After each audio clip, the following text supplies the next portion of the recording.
Olá, parceiros do Fórum Inovação Saúde. Bem-vindos a mais uma conversa sobre empreendedorismo e inovação. Antes que a gente comece aqui a conversar com o nosso convidado, eu gostaria de convidá-los para seguir o nosso canal. Então, inscrevam-se aqui no nosso canal no YouTube, para estarem aí por dentro das novidades, dos novos vídeos. Semanalmente, a gente está lançando aí conversas, discussões, talks, com as principais autoridades, referências de saúde no Brasil. E hoje não podia ser diferente, estou recebendo aqui um grande propulsor da inovação no empreendedorismo, ligado à inovação em saúde no Brasil, o senhor José Cláudio Terra. O Terra, ele depois tu me corrija se eu estiver errado aqui, Terra, mas tu és engenheiro e economista, fora uma série aí de pós-graduações que ele fez na área voltada para finanças, para tecnologia em saúde, empreendedorismo. Hoje ele está como diretor de inovação e transformação digital do Hospital Israelita Albert Einstein e comandando aí um dos maiores ecossistemas aí de inovação do Brasil, que é o Eretz.bio. Cláudio, muito obrigado, meu caro, e fica à vontade aí para se apresentar e falar um pouco mais da tua história aí, que eu sei que tu passou por vários mercados aí até chegar na área da saúde, né? Bom, antes de mais nada, agradecer o convite. Vamos, é um prazer estar falando contigo. Todos os eventos que eu estive com você, esse é o primeiro virtual, sempre foram muito interessantes e instigantes, né? O Josier também, que é um grande articulador de bons temas e temas relevantes para a saúde. Parabéns também para toda a organização. A gente tem participado no ambiente físico, lá nas iniciativas no Rio. Acho que, inclusive, a gente participou de uma junto. E agora no virtual, que tem sido a nossa tônica aqui também. E acho que ele tem funcionado muito, né? Então, assim, eu estou aqui na área da saúde um pouco mais de 6 anos e meio, já. Antes disso, eu acho que ninguém que não trabalha na área da saúde quer ficar próximo da área da saúde. Ninguém gosta de hospital, de clínica, assim, não, tá bom, saúde tá boa, né? Acho que, graças a Deus, enfim, nunca vi nada relevante pessoalmente. Então, mas enfim, então, como você falou, né, eu não sou tão novinho, já passei por várias fases da minha vida, fui empreendedor, né, numa área no mundo pré-startup, não, já existia aqui no Brasil, mas enfim, não existia dinheiro só. Startup existia, não existia dinheiro, venture capital, essas coisas. Mas fiz uma empresa... Mudou muito, né? Fiz uma empresa bootstrap, vendi depois para a Globant, que fez um IPO na Nasdaq. Então foi uma experiência interessante. Então, assim, às vezes o pessoal de empreendedor, quando fala, me vê assim, da impressão que eu nunca ralei, não comecei numa salinha de 30 metros quadrados, enfim. Então, a gente sabe um pouco dos desafios e do ciclo que a gente passa, né? Até chegar numa maturidade. E antes disso, assim, no século passado, né? Porque daí é muito para trás, daí fui executivo de várias empresas, trabalhei na McKinsey, fiz doutorado, e daí é uma outra vida, é quase como se eu tivesse várias vidas, né? Então, eu acho que eu estou não sei se é na última, na penúltima, na antepenúltima, mas enfim, tá um ciclo bacana aqui agora, e eu acho que junto com você e outros líderes, eu acho que o timing é muito, muito interessante, né? Porque eu me lembro quando eu comecei na saúde, né, no início de 2014, tinha muito pouco dessa coisa realmente de empreendedorismo já desenvolvido em saúde. Tinha algumas coisas acontecendo, né? Quando a gente compara, assim, a gente que parece que 6 anos e pouco, né, completando aqui, como evoluiu, né? Evoluiu muito. Então, tem deals, tem saídas, tem investimentos, tem maturidade dos empreendedores em saúde, maior conhecimento dos empecilhos também para empreender em saúde, ou seja, tem menos...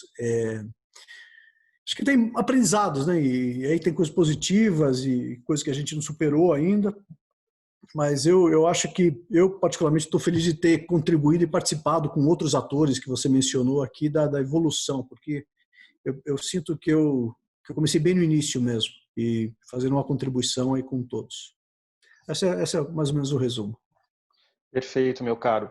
E hoje tu está à frente de um modelo de fomento à inovação que é muito interessante, eu particularmente sou fã, porque tu consegue conciliar vários modelos de aproximação, investimento de empresas que estão iniciando no mercado da saúde.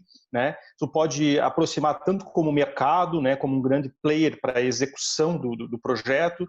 Vocês têm modelos de investimento, onde acreditam, investem dinheiro mesmo na empresa. O processo de incubação, né, processo de aceleração, vocês conseguiram fazer um mix de possibilidades que atende a diversos estágios das empresas de tecnologia com inovação para a saúde no Brasil. E, cara, como é que é um pouco do ambiente de inovação do Einstein, da Eretz, né, do teu ponto de vista? E acredito que vocês têm um planejamento, um sonho maior, né? Onde é que vocês querem chegar com esse projeto? Como é que o Cloud Terra vê esse projeto no ápice, assim, no modelo ideal de aproximação de oportunidades de negócio na saúde com o mercado da saúde? Vamos começar pelo final, né? Depois eu falo. Claro, fique à vontade. Eu acho que assim, o final é um moving target, né? Mas o final é aqui em torno aqui da Eretz e do Einstein, né? A gente tem um ecossistema tão robusto e tão inovador e tão atraente para empreendedores, para cientistas, como é dos grandes centros de inovação e saúde do mundo. Estou falando aqui de Oxford, né? A gente pode até falar da vacina, Cambridge, né? Boston, Vale do Silício. Mars. Assim, Mars em Toronto, enfim. Então, assim, E aí é difícil, mas é a startup, não é o grande hospital, é o instituto de pesquisa, é a farmacêutica. Não, o que a gente vem construindo aqui, e são pequenos detalhes, né? Assim, e você vai tocando vários pratinhos rodando vários pratinhos ao mesmo tempo, porque a gente sabe que a construção de ecossistema não é algo trivial, porque você não gerencia um ecossistema, né? Você fomenta um ecossistema, você tece e fortalece conexões, você habilita alguns trabalhos em conjunto, mas você não faz a gestão, né? Gestão e você sai de um modelo que é menos hierárquico para um modelo mais de suporte, né? Então, o nosso papel aqui na Eretz é fomentar as ligações, né? As ligações de vários atores, e logicamente colocando um pouco, e em alguns casos bastante, o peso do próprio Einstein como um ator do ecossistema, mas a gente tem um sistema muito aberto e com vários atores presentes que eu posso falar daqui a pouco, né? Mas, então, assim, eu acho que lá atrás era e aqui continua sendo, né, o moving target, porque a gente está olhando para esses grandes sistemas, né? Você olha assim, Tel Aviv, né, que também a gente foi lá, que tem um ecossistema super robusto em saúde, né? Boston, assim, tem grandes centros no mundo que já fizeram muito bem essa ligação entre grandes hospitais, institutos de pesquisa de referência, startups, empresas industriais, farmacêuticas, governo, trabalhando junto, e assim, e é um processo que é muito dinâmico, assim, eu vou dizer assim, é como construir uma cidade. Não é uma cidade, evidentemente, mas se eu fosse um prefeito, o que eu não sou também, né, mas é como que você faz esses vários interesses, porque vários desses atores têm interesses diferentes, né? Então, o interesse de quem está na operação de um hospital não é o mesmo de quem está montando uma startup, não é o mesmo de alguém que está fazendo a gestão pública. Então, assim, é um trabalho de conciliar interesses, buscar pontos em comum e fazendo adensamento, criando massa crítica, né? Porque você precisa de massa crítica, você precisa de aprendizado, você precisa de financiamento.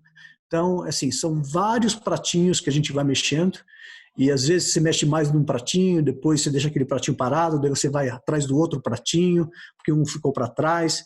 É um processo muito dinâmico e você precisa de pessoas muito dinâmicas e uma visão de longo prazo. E o que eu sempre falo aqui, umas grandes alegrias, e o que me mantém motivado aqui, é a visão também do conselho do Einstein, que entende essa dinâmica, né? E me dá muita autonomia e bastante apoio para fazer várias dessas coisas que eu estou falando com você aqui. Um dos grandes problemas, né, Terra, é que aqui no Brasil a gente tem o Estado, com E maiúsculo, que é difícil entrar nessa engrenagem, né? Se tu pega, por exemplo, o modelo de Israel, em Tel Aviv, você vai numa universidade pública, você tem um ambiente de inovação com fundo privado dentro da universidade, né? A área da saúde já é digitalizada há 30 anos, né? Se tu vai para outros, tu vai na estação em Paris, você tem, né, o Estado sempre presente com aportes assim significativos. O grande problema é que a gente tenta fazer isso tudo com capital privado, né?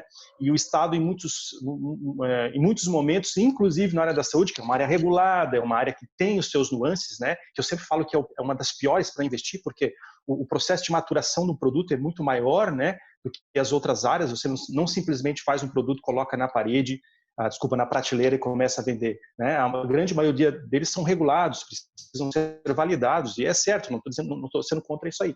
Então a gente tem sempre esse entrave do Estado, que é uma barreira que aos poucos a gente consegue, só que flutua muito, né? Os poderes trocam, não se dá continuidade aos projetos anteriores por questões políticas, mas a gente não perde a esperança, né? Então, o nosso trabalho aqui sempre é um pouco mais árduo, né? Eu sempre falo para as empresas no qual eu interajo aqui que um dos grandes problemas da empresa não é o produto, o executivo, o time, é geografia, né? Entendeu? Tá no Brasil, então, querendo ou não, vai demorar mais, cara, faz parte do processo, né?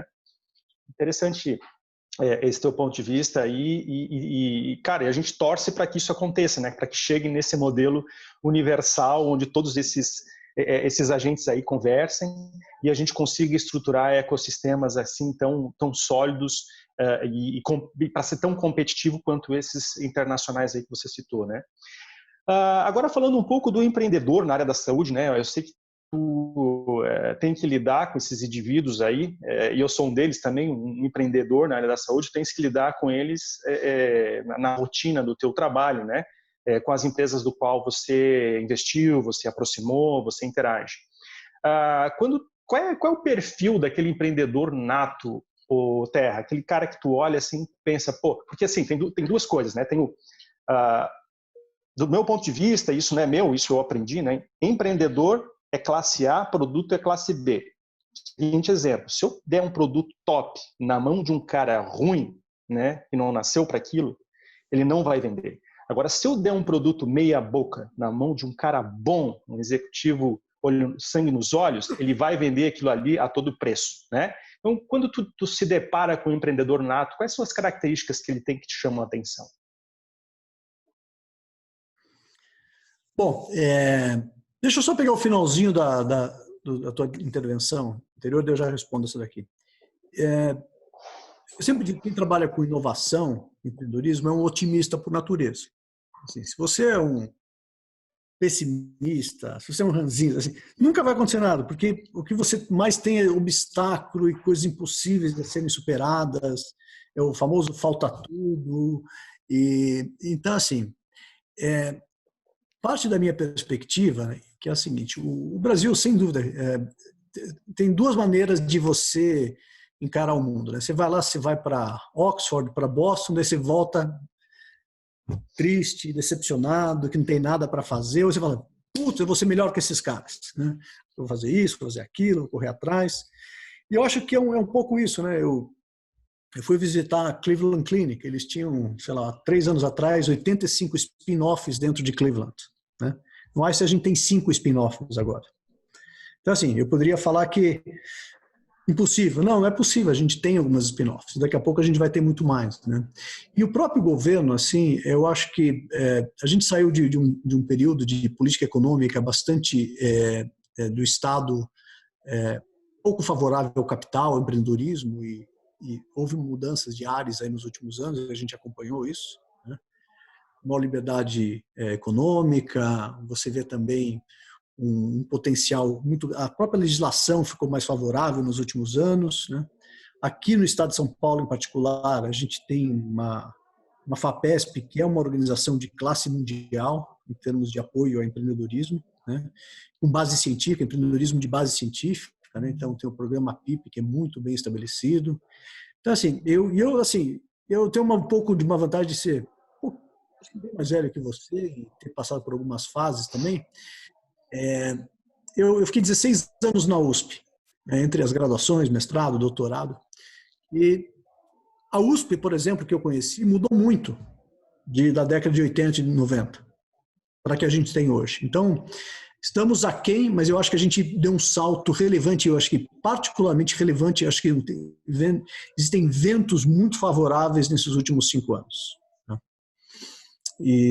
Então, vamos continuar nessa toada, acho que esse movimento, essas entrevistas que vocês estão fazendo e outros, enfim, gente em Porto Alegre, Belo Horizonte, Florianópolis, tem polos interessantes, tem gente boa que, se você olhasse 10 anos atrás, era um vazio. Hoje não, hoje a gente tem Ribeirão Preto, Campinas, tem muito, João Pessoa, tem muito lugar de gente fazendo coisa boa aqui no Brasil. Só que o problema é o seguinte, é o moving target, que eu falei, a primeira coisa que eu falei, né? O mundo, quando a gente está chegando no mundo, deu aquele outro salto. Então, assim, a China deu outro salto. Então, esse é o desafio. Mas a gente melhorou muito, né, como país. Espero cada vez mais que o Estado tenha um papel em inovação, principalmente em hard science. O papel do Estado é fundamental, porque é muito difícil o capital privado apoiar hard science, né? O empreendedorismo de hard science, que eu vou falar disso daqui a pouco, né? Todo o mercado de VC que se desenvolveu muito, ele apoia empresas sem risco tecnológico, ou com baixo risco tecnológico, onde todos os riscos tecnológicos já foram superados. A gente ainda não tem experiência, o pessoal que trabalha de VC é um pessoal que vive do mercado financeiro, então tem uma certa dificuldade de entrar nesse tipo de discussão, né? Mas, enfim, faz parte. Eu acho que estamos evoluindo. Eu acho que evoluímos muito aí nesse período que eu estou aqui na frente do Einstein. Especificamente agora sobre a tua última pergunta, aí, que é a questão do empreendedor, né? Eu acho que assim, é um equilíbrio, né? Então, não adianta nada você ter um empreendedor maravilhoso, um produto maravilhoso no mercado que está desaparecendo. Ou ter um mercado maravilhoso, um produto bom, mas um péssimo empreendedor. Enfim, eu acho que é sempre uma combinação desses 3 fatores. É mercado, produto e a equipe de empreendedorismo. Aliás, é importante falar equipe, né? Assim, tirando o personalismo de lado, uma das coisas que eu notei e venho notando como padrão, né? Quem sabe um dia eu viro acadêmico de novo e faço uma pesquisa mais detalhada, mas as boas startups que eu vejo, e na área de saúde é particularmente mais relevante isso, elas têm um time de liderança muito forte. Tá? Por quê? Porque na área de saúde, em particular, você tem que alguém que tem muita profundidade científica na liderança, com papel de liderança. Porque você está mexendo com vida, você está mexendo com diagnóstico, então não dá para fazer um negócio meia boca, né? Porque você está mexendo com vidas humanas. Então, importante ter um lado técnico forte, mesmo em coisas que parecem mais triviais, telemedicina, por exemplo, teleatendimento, você tem que fazer isso com profundidade, porque é muito fácil fazer coisas mal feitas e as pessoas pagam no final, né? Então, isso é de verdade, tem que ter gente de científica, técnica muito profunda. Mas daí você tem que ter o outro lado, tem que ter o lado de funding, finanças, tem que ser uma empresa, tem que parar de pé economicamente. Depois tem que ter um outro pessoal que trabalha com vendas, entender mercado, entender go-to-market, estruturação de equipe comercial, estruturação de pipeline, porque também, assim, então, a combinação dessas coisas, depois quando a empresa cresce ainda, fazer gestão de gente. Como é que é? Uma coisa fazer gestão de 5, 10, 15, 20 pessoas. E fazer gestão de 50, 200, 500 pessoas. Pessoas sem experiência, que não entendem gestão, estrutura, organizacionais, etc., a empresa não decola. Então, mas chega no estágio um pouquinho mais para frente. Então, essas competências elas são realmente necessárias para fazer as scale-ups, né? Empresas que realmente vão decolar. Então, eu acredito muito no time de liderança, porque o time de liderança tem que cobrir essas partes, né? Tem que cobrir o produto, tem que entender o mercado, as oportunidades de negócio e também todo o processo aí de comercial da empresa. Acho que é um pouco por aí. Tá? Perfeito, meu caro. Bom, muito obrigado pelas respostas. Eu acho que teve uma conversa bem interessante nesse primeiro momento aqui, falando sobre empreendedorismo e empreendedor na área da saúde, né, principalmente vinculado ao setor de inovação. Queria te agradecer, Terra, por participar dessa primeira parte, já convidando o pessoal que está assistindo para assistir a nossa segunda conversa, onde a gente vai entrar um pouco mais no Terra como empreendedor. A gente vai lançar um desafio aqui para ele, para tentar entender qual seria a startup do José Cláudio Terra se amanhã ele tivesse que abandonar as atividades dele no Albert Einstein e partir para a vida de empreendedor na área da saúde. Isso aí até eu estou bem ansioso para descobrir. Terra, muito obrigado. Se quiser se despedir aí, fica à vontade, meu caro. Até daqui a pouco. Até daqui a pouco. Obrigado, pessoal. Se inscreva no nosso canal. A gente termina aqui a primeira parte do Fórum Inovação Saúde sobre empreendedorismo e inovação com o José Cláudio Terra. Muito obrigado.